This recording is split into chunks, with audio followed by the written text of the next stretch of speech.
ओडिशा सरकार नियम अनुसार आम पूरा भारत में किसी स्कूल को पीएमसी स्कूल हिसाब से बछा कि आम ओडिशा प्रत्येक जिलूर प्रत्येक ब्लॉक रु सर्वाधिक छात्र छात्री स्कूल प्रथम रु दशम श्रेणी जो आमर इंफ्रास्ट्रक्चर डेभलप कर सुविधा थी आउ कि क्राइटेरिया थिला से क्राइटेरिया को जो स्कूल गुड़ाक फिलअप करुले ओडिशा सरकार तरफ पीएमसी स्कूल हिसाब से चयित कर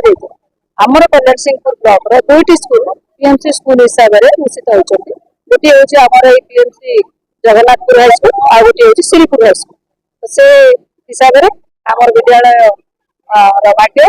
आम कहवा ये आमको सुजोग मिली आम विद्यालय छात्र छात्री मान भविष्य को आउ टे सुनेरी प्रकार डेभलप करवा से भविष्य को सुनिश्चित करने गोटे सुजोग ओडिशा सरकार विद्यालय प्रधान शिक्षक दायित्व डीडीओ अच्छी मो विद्यालय तेणु निहाती भाव में पिला सहित पिला द्वारा जो व्यवस्था ये सब अंश ग्रहण कर खुशी लगुच पिला भर बहुत लुकायित प्रतिभा अच्छी से गोटे सुजोग मिल पारिछि प्रतिभा को समस्त सामने प्रदर्शन कर उत्सवटा प्रत्येक ब्लॉक रे करा जाउछि कल्याण सिंहपुर ब्लॉक रे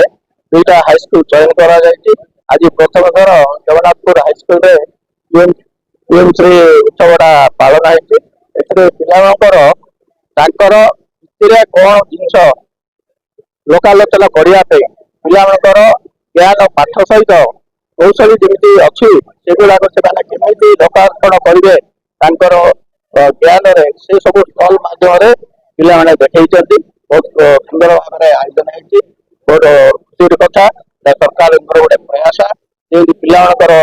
भितर गोटे उद्भावना आसे उत्साहित आसे कार्यक्रम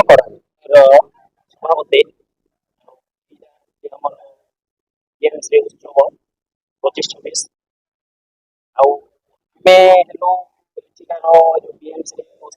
आयोजन कर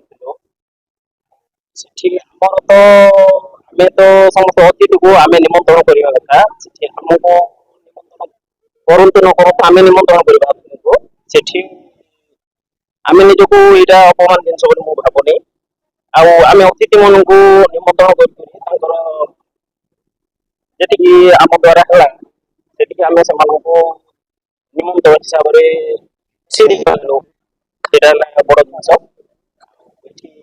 अपमान तो मुझे अपमान भावुनी आम अतिथि मान को डाक जो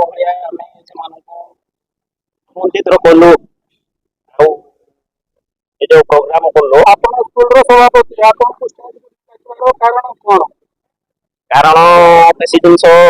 मुझे हुए तो शिक्षक मानकर भूल भटका हो जापे से जिनस मोर से आईडिया नहीं से मत स्टेज को डाकिले कौन डाकिले से विषय